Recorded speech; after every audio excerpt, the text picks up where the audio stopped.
Good morning friends, welcome back. अपने clinical investigation वाली series में आज हम बात करेंगे एक और इम्पॉर्टेंट टेस्ट की जिसके हम पेशेंट को प्रेस्क्राइब करते हैं। उससे हमको ये पता लगता है कि पेशेंट की कोरोनरी आर्टरी डिजीज़ या कोई ब्लॉकेज तो नहीं है। And the name of that test is lipid profile. हम लिपिड प्रोफाइल के बारे में आज बात करेंगे। हम ये पता करेंगे कि कौन सा लिपिड्स हमारी बॉडी में होते हैं, कितने प्रकार के लिपिड्स होते हैं, उनका डायग्नोसिस कैसे किया जाता है, अगर वो कम या ज़्यादा हो तो उनके लिए हमको क्या करना पड़ेगा। ठीक है, तो ये लिपिड प्रोफाइल का टेस्ट है। इससे पुरानी पहले सीरीज़ में मैंने आपको सीबीसी के बारे में बताया, एलएफटी के बारे में बताया, केएफटी के बारे में बताया एंड चेस्ट एक्सरे के बारे में बताया। ठीक, तो उम्मीद ये करता हूँ कि पुरानी सीरीज़ आप लोग जो पुराने वीडियोज़ हैं उसको एक बार ब्रशअप कर लेंगे and then we will come go for the lipid profile. दूसरी एक क्वेरी मुझे ये भी आई हुई है कि सर जो इमरजेंसी केसेस होते हैं उन पे आप वीडियो बनाइए। तो इमरजेंसी केसेस पे वीडियो हम तब बनाएंगे जब ये हमारी डायग्नोसिस की सीरीज़ ख़त्म हो जाएंगी। उसके बाद हम इमरजेंसी, इसमें 3-4 वीडियोज़ और बची हुई हैं, इन 3-4 वीडियोज़ के बाद हम इमरजेंसी मेडिकेशंस पे चलेंगे। ठीक है, अब स्टार्ट करते हैं lipid profile. Generally lipid profile test हमको ये बताता है कि हमारी बॉडी में किस तरह के लिपिड्स हैं, लिपिड्स की संख्या ज़्यादा है, कम है, कौन अच्छा लिपिड है, कौन खराब लिपिड है। इसमें आप एक पिक्चर देख रहे होंगे, दैट इज एलडीएल। इसको बोलते हैं लो density lipoprotein. This is HDL, high density lipoprotein. तो ये हाई डेंसिटी लाइपोप्रोटीन हमारी बॉडी के लिए अच्छा होता है, लो डेंसिटी लाइपोप्रोटीन हमारी बॉडी के लिए खराब होता है। कैसे फैलता है दिखाया है आजकल, जैसे जंक फूड है, cake, burger, donuts, soft drinks and french fries, pizza, इस तरह की चीजें, जितनी भी फैट की चीजें हम खाते हैं, ओबेसिटी होती है। सामने वाली स्लाइड में ओबेसिटी होने के बाद ये हमारा जो है ब्लड वेन है, आर्थेरियोस्क्लेरोटिक प्लाक जमा हो जाता है, that this is the LDL और ट्राइग्लिसराइड्स। ये दोनों यहाँ पे जमा हो जाते हैं, ब्लड का फ्लो कम होता है, फिर हमको कोरोनरी आर्टरी डिजीज हो जाती है, तब हम जाते हैं एलडीएल पे। और लिपिड प्रोफाइल टेस्ट पे, लिपिड प्रोफाइल टेस्ट पे हमको क्या क्या मिलता है, एलडीएल मिलता है, एचडीएल मिलता है, ट्राइग्लिसराइड मिलता है, टोटल कोलेस्ट्रॉल मिलता है, कुछ अलाइपोप्रोटीन्स मिलते हैं। ये हम आगे देखेंगे स्लाइड्स में। तो ये लिपिड प्रोफाइल के टेस्ट होते हैं। लिपिड प्रोफाइल में हमको टोटल कोलेस्ट्रॉल मिलता है, एलडीएल मिलता है, एलडीएल-सी मतलब low density lipoprotein cholesterol, HDL cholesterol high density lipoprotein cholesterol, triglyceride non HDL C non high, ये लो नहीं होता, ये वेरी लो, वीएलडीसी बोलते हैं इसको। And then triglyceride to high density lipoprotein ratio. ये चीजें हमको इस प्रोफाइल टेस्ट से मिलती हैं। Lipid profile test is directly related with our heart condition. अगर कोलेस्ट्रॉल बढ़ा होगा तो we need to take precaution, we need to avoid that kind of foods. अगर जेनेटिक कॉज है, अगर बहुत ज्यादा बढ़ा हुआ है तो we need to take medications. तो लिपिड प्रोफाइल डायरेक्टली हमारे हार्ट की कंडीशन को डिनोट करता है। ठीक, अब आते हैं इसके इंट्रोडक्शन पे। तो होता क्या है, that major lipids present in the plasma are fatty acid, triglyceride, cholesterol and phospholipids. जो मेजर प्रोटीन्स होते हैं वो प्लाज्मा में आपके फैटी एसिड होते हैं, ट्राइग्लिसराइड, कोलेस्ट्रॉल एंड फॉस्फोलिपिड्स होते हैं। बाकी के lipid soluble substance present in much smaller amount. जो बाकी लिपिड सॉल्युबल सब्सटेंस होते हैं जैसे स्टेरॉयडल हार्मोन्स हैं, बहुत ही कम क्वांटिटी में प्रेजेंट होते हैं। Elevated plasma concentration of lipids, particularly cholesterol, are related to the pathogenesis of arteriosclerosis. Arteriosclerosis again the deposition of fat in blood vessels. Arteriosclerosis का ये explanation है. It is a condition when fat or any kind of lipid deposit in your blood vessels. ठीक है, तो elevated concentration ये हमको specifically pathogenesis बताती है कि patient के blood veins में fat deposition हो रहा है। अब लिपिड का ट्रांसपोर्ट कैसे दिया, हम जान गए कि 3-4 तरह के लिपिड्स होते हैं, फैटी एसिड है, ट्राइग्लिसराइड है, कोलेस्ट्रॉल है। कोलेस्ट्रॉल 2 तरह के, एचडीएल, एलडीएल। तो एचडीएल, एलडीएल के अलावा एक तीसरा कोलेस्ट्रॉल होता है वीएलडीएल, वो अभी आगे हम देखेंगे। अब ये हमारी बॉडी में मूवमेंट कैसे करता है, जैसे हमने लीवर में पढ़ा था, जब एलएफटी आपको बता रहे थे तब बताया था कि बाइलोरुबिन के ब्रेकेज, आरबीसी के ब्रेकेज से बाइलोरुबिन बढ़ता है, वो ब्लड के ट्रांसपोर्ट से जाता है। इसी तरह जब क्रिएटिनिन फॉर्मेशन होती है प्रोटीन सिंथेसिस से, तो वो हमारे ब्लड के थ्रू जाता है किडनी में। देन लिपिड ट्रांसपोर्ट हमारी बॉडी में कैसे होता है, तो lipid is carried in the blood stream by complex substance known as lipoproteins. Lipoproteins बनते हैं जो इस लिपिड्स को लेके जाते हैं। This is because this lipids are not soluble in the plasma water. ये कॉम्बिनेशन बनाते हैं क्योंकि ये प्लाज्मा बॉटल में सॉल्वर नहीं है। Thus they travel in micelle like complexes compound of phospholipids, cholesterol and protein on the outside with the cholesterolase and triglyceride inside. ये lipid में छोटे छोटे गोलों के रूप में जाते हैं, कॉम्प्लेक्स बनते हैं जिसमें फॉस्फोलिपिड होता है, कोलेस्ट्रॉल होता है, आउटर साइड पे प्रोटीन की एक वॉल होती है जिसमें कोलेस्टेरॉल एस्टरेज नाम का एंजाइम होता है और ट्राइग्लिसराइड्स उसके अंदर भरा रहता है। 4 मेन तरह के लाइपोप्रोटीन होते हैं, चैलोमेरोन्स, VLDL a very low density lipoprotein, and HDL high density lipoprotein. ये 4 लाइपोप्रोटीन हमारी बॉडी में होते हैं। अब इनका क्लिनिकल सिग्निफिकेंस समझ लीजिए कि क्यों जरूरी है हमारी बॉडी में। Like cholesterol and triglycerides like many other essential component of body attract clinical attention when present in the abnormal concentration। Cholesterol है और ट्राइग्लिसराइड है, ये दोनों जब हमारे ब्लड स्ट्रीम में abnormal concentration denote the decrease and increase both hypo and hyper दोनों condition में ये क्लिनिकल सिग्निफिकेंस रखते हैं। इंक्रीज और decrease level usually occur because of the abnormalities in the synthesis, degradation and transportation of their associated lipoprotein particles. बढ़ता या घटता क्यों है? हो सकता है इसकी सिंथेसिस ना हो रही हो, एबनॉर्मलिटी हो गई हो सकता है इसका डिग्रेडेशन में इशू हो, या जिस लाइपोप्रोटीन के थ्रू ये आ जा रहा है हमारी बॉडी में ट्राइग्लिसराइड और कोलेस्ट्रॉल, तो उस लाइपोप्रोटीन का फॉर्मेशन ना हो रहा हो, उस लाइपोप्रोटीन के एसोसिएशन में कोई दिक्कत हो रही हो। Increase and decrease plasma lipoprotein are named as hyper lipoproteinemia and hypo, again that same thing, hyper and hypo, ज्यादा है तो हाइपर, कम है तो हाइपो, आगे उस सब्सटेंस का नाम लगा देंगे लाइपोप्रोटीनीमिया। ठीक, अब लिपिड बायोकेमिकल मार्कर कैसे होते हैं डिजीजेस के, कौन कौन सी ऐसी चीजें होती हैं जिनको हम लिपिड प्रोफाइल टेस्ट देख के बता सकते हैं। तो पहला, clinical chemistry laboratories offer many test for the lipid disorder. जो क्लिनिकल केमिस्ट्री होती है, थोड़ा सा इसमें हमको अपने बायोकेमिस्ट्री वाले पोर्शन में जाना पड़ेगा रिवाइज करने के लिए।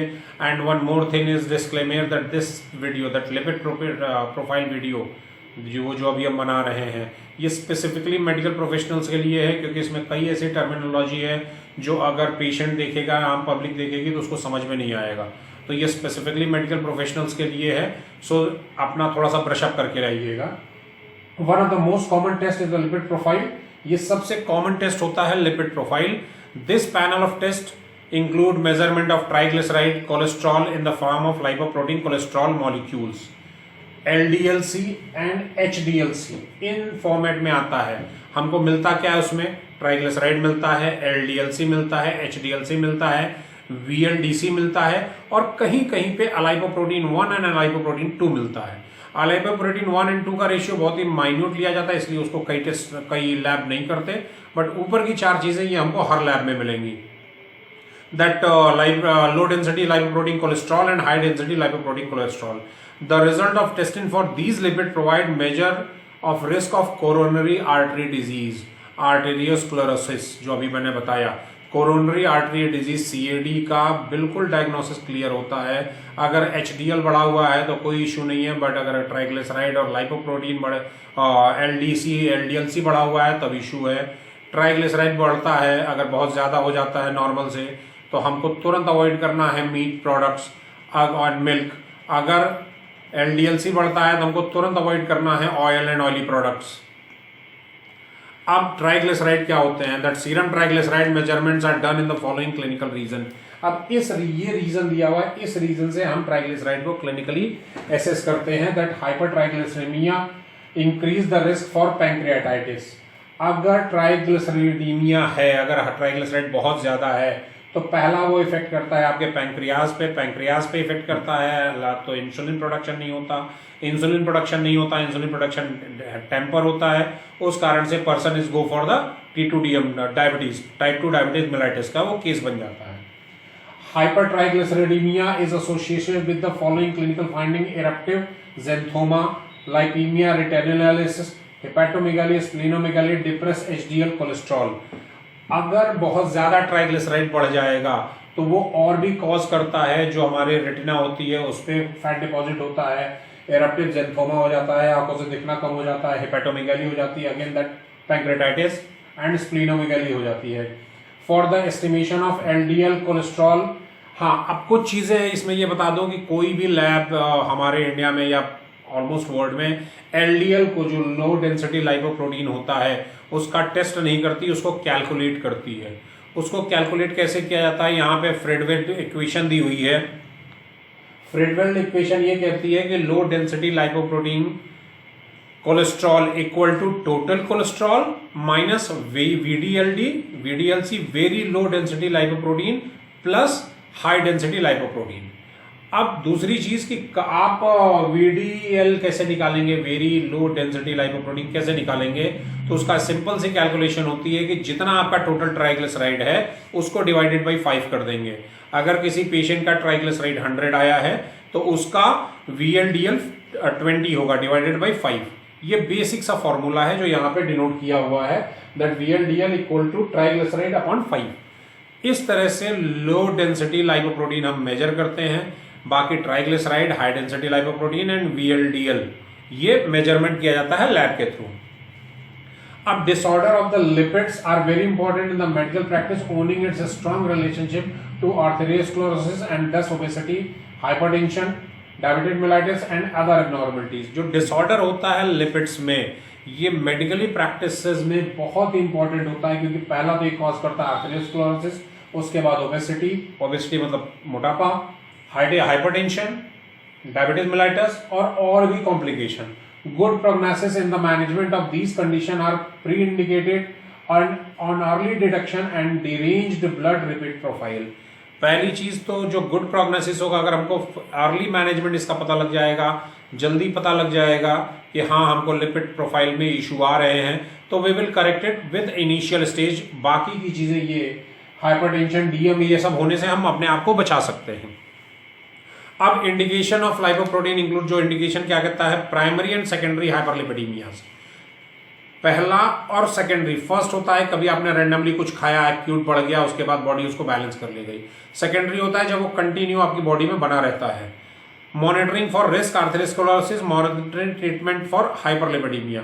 तो हमको मॉनिटर करना पड़ता है कि अगर पेशेंट के बहुत ज्यादा आर्थेरोस्क्लेरोसिस है तो we will go for stent, हम उसको बोलेंगे कि आप कोरोनरी आर्टरी स्क्लेरोसिस जो भी है उसको स्टंट लगवा लो या बाकी चीजें करवा लो।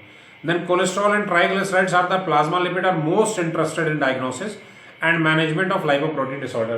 Cholesterol, the both LDL and HDL and triglyceride, इन्हीं को हम ध्यान देते हैं, इन्हीं का मैनेजमेंट करते हैं। अगर ये बहुत ज्यादा हद से बढ़े हुए हैं तो मेडिकेशन चलाते हैं, लाइफस्टाइल चेंज करते हैं, पेशेंट को करेक्ट करने की कोशिश करते हैं। अब इसका स्पेसिमेन कैसे लिया जाता है ये समझ लीजिए कि पहली चीज तो सीरम प्लाज्मा लेते हैं। Certain incoagulants such as fluoride, citrate and oxalate causes large shift of water from red blood cells to the plasma which result in the dilution of plasma compositions. तो ये चीजें हमें, अभी मैं आगे और आपको बताऊंगा कि लिपिड प्रोफाइल का सैंपल लेते टाइम क्या क्या चीजें सावधानी बरतनी चाहिए, क्योंकि ये स्पेसिफिकली ऐसा होता है कि अगर इसकी सैंपलिंग में हमने गड़बड़ कर दी तो रिजल्ट गड़बड़ आता है, और जब रिजल्ट गड़बड़ आता है तो पेशेंट को हो सकता है हम वो डायग्नोस न कर पाए जो प्रॉपर तरीके से डायग्नोसिस हम कर सकते हो, तो हो सकता है वो डायग्नोस हम ना कर पाए।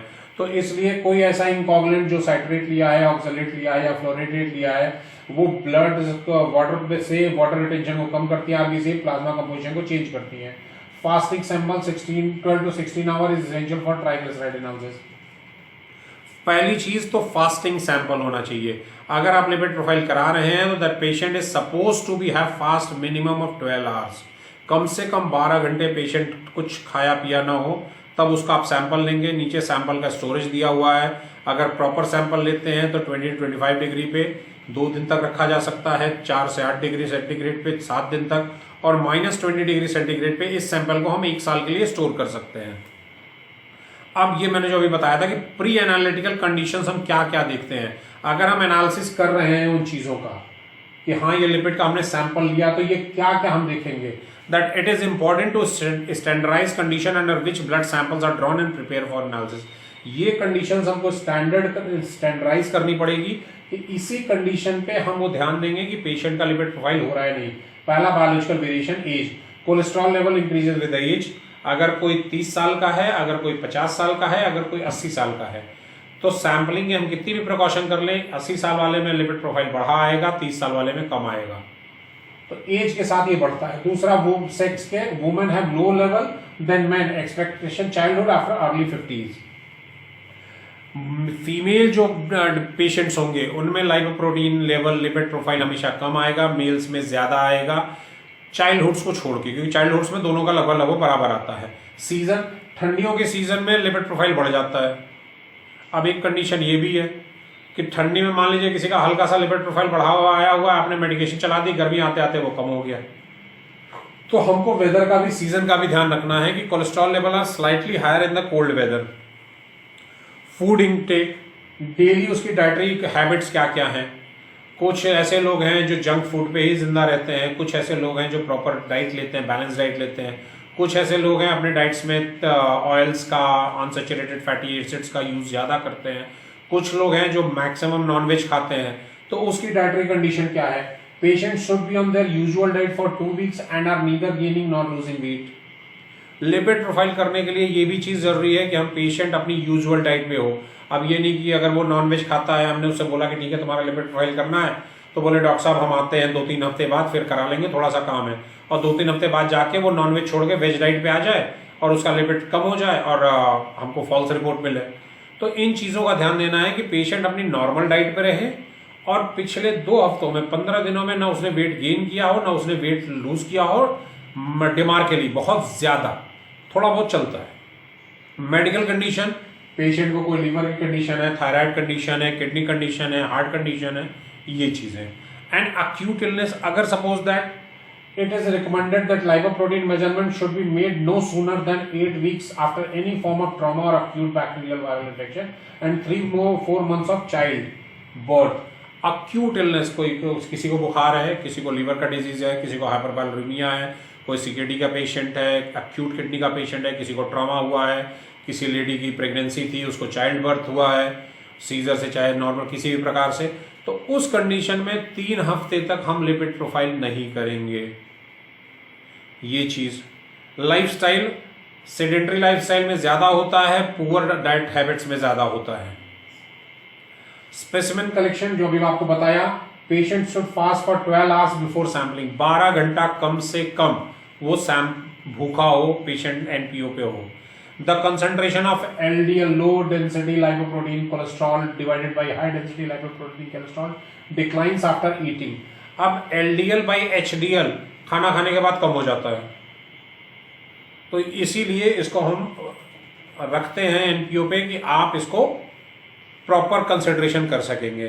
Posture, decrease of much 10% of concentration of total cholesterol, LDL, HDL and ApoA1 and B observed after 20 minutes of recumbence। Decrease H much 10% कम होता है। अगर हम रिकम्बेंस बोलेंगे, पेशेंट आराम से अगर सोया हुआ है तो 10% वैल्यूज कम हो जाएंगी, और मेडिकल फील्ड में 10% वैल्यू कम होने का मतलब बहुत बड़ी चीज होती है। तो पेशेंट को यह भी ध्यान देना है, patient to be seated for 5 minutes prior for sampling to prevent hemo concentration. Prolong venous circulation leads to increase in cholesterol concentration by 10 to 15%। Patient को 5 मिनट इत्मीनान से बैठाएंगे कि भैया मान लो तुम चल के आए हो, दौड़ के आए हो, बैठे थे, सोए थे, लेटे थे, बट प्रॉपर उसको पोजीशन पे बैठाएंगे चेयर पे 5 मिनट्स, कि बाकी जो भी पैरामीटर्स है वो उसके ठीक ठाक हो जाए। Truncate should not be more than 2 or 3 minutes। Exercise, mild exercise produce a slight decrease in the concentration of cholesterol and triglyceride that may persistent for several days. जो थोड़ी बहुत एक्सरसाइज अगर पेशेंट करता है तो उसका कोलेस्ट्रॉल लेवल, ट्राइग्लिसराइड लेवल कम हो जाता है, जो कई हफ्तों तक बना रहता है। Those who walk for about 4 hours each week have an average cholesterol concentration 5% lower and HDL concentration 3.4% higher than inactive person। ऐसा व्यक्ति जो एक हफ्ते में 4 घंटे पैदल चलता है, I am not talking about too intense exercise, I am talking about just brisk walking and normal walking. अगर कोई एक 7 days में 4 hour बाई वॉक चलता है तो उसका एवरेज लो कोलेस्ट्रॉल, जो low density cholesterol lipoprotein level है, एलडीएल लेवल, वो 5% कम हो जाता है एंड एचडीएल उसका 3.4% बढ़ जाता है। Menstrual cycle, plasma cholesterol and triglyceride concentration highest होते हैं मेंस्ट्रुअल साइकिल के मिड साइकिल पे, लोएस्ट होते हैं लास्ट में। The clinical variation, the cyclic variation of cholesterol is not observed with anovulatory cycles, जो एनावोलेटरी साइकिल्स होती हैं उनमें कंसिडर नहीं किया जाता, मगर अगर नॉर्मल मेंस्ट्रुअल साइकिल है तो उसमें जो मिड साइकिल होगी वहाँ पे सबसे ज़्यादा कंसंट्रेशन होता है। तो अगर हम किसी फीमेल पेशेंट का ले रहे हैं तो उससे उसकी मेंस्ट्रुअल साइकिल के बारे में एक बार जानकारी ले लें कि मेंस्ट्रुअल साइकिल उसकी क्या रूटीन है मेंस्ट्रुअल साइकिल का। वो कोई फीमेल पेशेंट ऐसा तो नहीं मिड साइकिल में है तो कोलेस्ट्रॉल लेवल बढ़ा हुआ आएगा और जब साइकिल खत्म होगी तो कोलेस्ट्रॉल लेवल अपने आप डाउन हो जाएगा।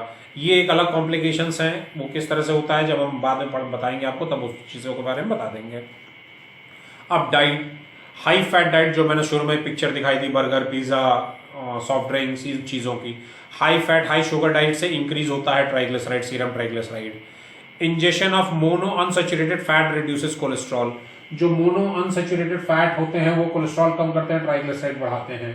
Plasma triglyceride concentration is reduced when sucrose indicated is reduced, जब चीनी खाना कम कर देते हैं ट्राइग्लिसराइड लेवल कम हो जाता है। जो मैंने फर्स्ट लाइन पे बताया कि फैट और शुगर हम कम करेंगे ट्राइग्लिसराइड लेवल हमारा कम हो जाएगा। Individual who eat many small meals throughout a day tend to have concentration of total LDL and HDL that are lower than when same amount of food eaten in 3 meals. वो लोग जो थोड़ा थोड़ा करके खाना खाते हैं, जैसे हम अपने डायबिटिक पेशेंट्स को प्रिस्क्राइब करते हैं डायबिटिक डाइट कि आप एक बार में बल्क खाना मत खाइए, थोड़ा थोड़ा खाना 3-4 बार में खाइए। तो जो लोग थोड़ा थोड़ा खाना करके दिन भर में खाते हैं उनका एलडीएल एचडीएल कम होता है रादर देन उनके जो इन्होंने एक बार सुबह खाना खाया दोबारा रात को खाना खाएंगे। तो लॉन्ग टर्म्स ऑफ फास्टिंग भी बढ़ाती है एचडीएल एलडीएल को। Large protein meals at lunch और in the evening also increase the serum cholesterol for at least 1 hour after a meal. जो लार्ज प्रोटीन मील है लंच में या नाइट में डिनर के टाइम पे, वो खाने के 1 घंटे बाद बढ़ा देती है। अगेन अगर एलडीएल बढ़ा हुआ है तो क्या ब्रेक करना है हमको, oily food and meats. Vegetarian individual में concentration of LDL and VLDLC is reduced by 37 and 12%। जो वेजिटेरियन होते हैं, नॉनवेज नहीं खाते, उनमें लो डेंसिटी लाइपोप्रोटीन कोलेस्ट्रॉल हमेशा ही कम रहता है। लो डेंसिटी लाइपोप्रोटीन कोलेस्ट्रॉल 37% कम रहता है and very low density lipoprotein 12% तक कम रहता है। वेजिटेरियन डाइट जो खाते हैं उनका हमेशा हाई डेंसिटी लाइपोप्रोटीन ज्यादा रहता है, सो वो ठीक ठाक है, उसमें कोई इशू नहीं है। अब अगर पेशेंट स्मोकर है, क्रॉनिक स्मोकर है, एक्यूट स्मोकर है, जो भी है, अगर स्मोकर है तो उसका cholesterol triglyceride and low density lipoprotein cholesterol concentration 3.3%, 9% and 1.7% बढ़ जाता है। जो नॉन स्मोकर है उनसे high density cholesterol level lower होता है स्मोकर्स में। जाहिर सी बात है जब खराब वाली चीज़ बढ़ेगी तो अच्छी वाली चीज़ कम हो जाएगी। सो एक मैसेज ये, quit smoking if you are a smoker. Alcohol intake अगर मॉडरेट अमाउंट लिया जाता है, इंजेस्टेड किया जाता है 1 week, the serum triglyceride concentration increase by more than 20 milligram per deciliter. अगर मॉडरेट अमाउंट अल्कोहल का लगातार 1 हफ्ता कोई लेता है तो उसका triglyceride level 20 milligram per deciliter बढ़ जाता है। So again one message, quit drinking. Prolong moderate injection में increase HDL cholesterol, ester transfer protein cholesterol concentration which is associated with reduced plasma concentration of LDL. अब अगर बहुत ज्यादा लंबे समय तक अगर वो शराब पीता है, अल्कोहलिक है, तो कोलेस्ट्रॉल एस्टर ट्रांसफरेज एक एंजाइम होता है जिसका प्रोडक्शन कम हो जाता है तो एलडीएल का लेवल बढ़ जाता है। अब अगर हम सैंपल लेते हैं तो अब सैंपल हम ये कलेक्ट करते हैं प्लाज्मा से, सीरम से। हमने किससे कलेक्ट किया है, plasma versus serum. Either can be used for total cholesterol, triglyceride and LDL HDL, दोनों यूज किया जा सकता है। But plasma is preferred when lipoprotein are measured by ultra centrifugation and electrophoric methods. जब अल्ट्रा सेंट्रिफ्यूगेशन से और इलेक्ट्रोफोरिक method से हम यूज करेंगे तब प्लाज्मा प्रेफर करेंगे। जब हम दूसरा स्टोर सैंपल को लंबे समय तक स्टोर करके रखना है, सपोज दैट कोई पेशेंट है, क्रॉनिक पेशेंट है, हमारे एडमिट है, उसका हम बार बार सैंपलिंग नहीं कर सकते, 1 हफ्ता 2 हफ्ते तक हमको उसको सैंपल रखना है, तब हम सीरम यूज करते हैं।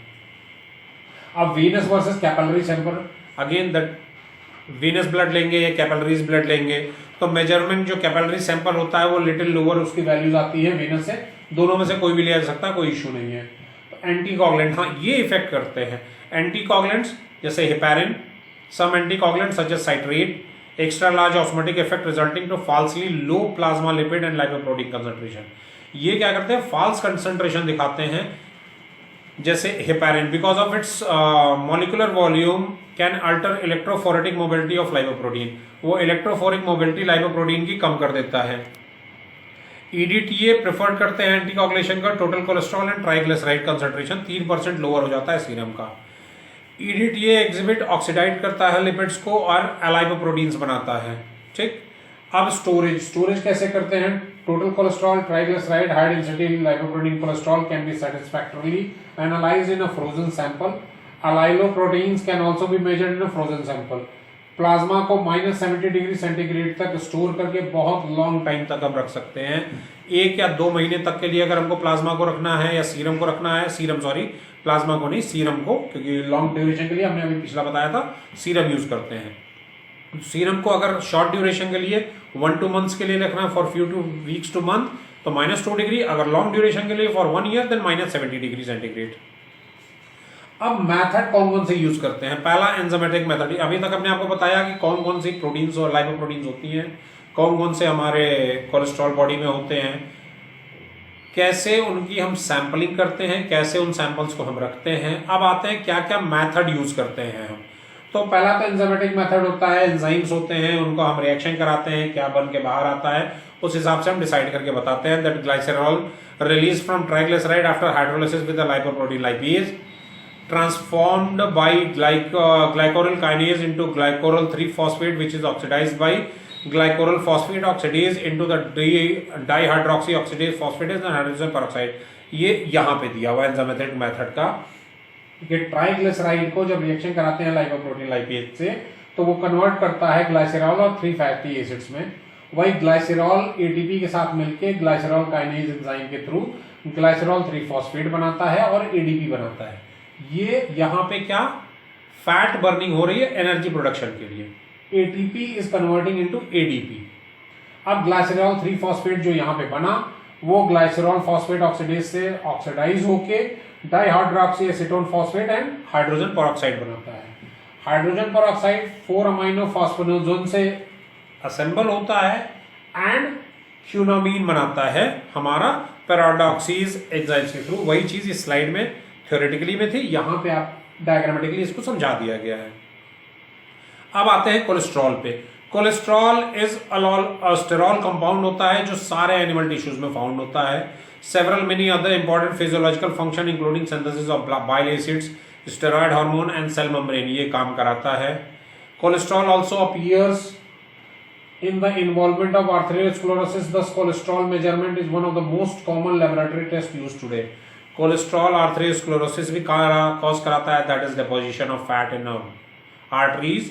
तो ये सबसे कॉमन टेस्ट है जो आज की डेट में हम करवाते हैं। अब इसका स्पेसिमेन अगेन सीरम प्लाज्मा, ध्यान देंगे कोई एंटीकोगुलेंट तो उसने नहीं ले रखी है। सर्टेन एंटीकोगुलेंट वही चीज आ गई, आरबीसी को डिफ्यूज करते हैं। स्टोरेज फैसिलिटी 7 दिन के लिए 20 से 25 डिग्री पर, 7 दिन से ज्यादा अगर हमको रखना है तो 4 से 8 डिग्री पर, अगर 3 महीने के लिए रखना है तो -20 डिग्री पर, जो हम पहले आपको बता चुके हैं। Enzymatic reaction, again the same thing. Determination of cholesterol after enzymatic hydrolysis and oxidation. The chlorometric indicator of quinamine which is generated from ये test.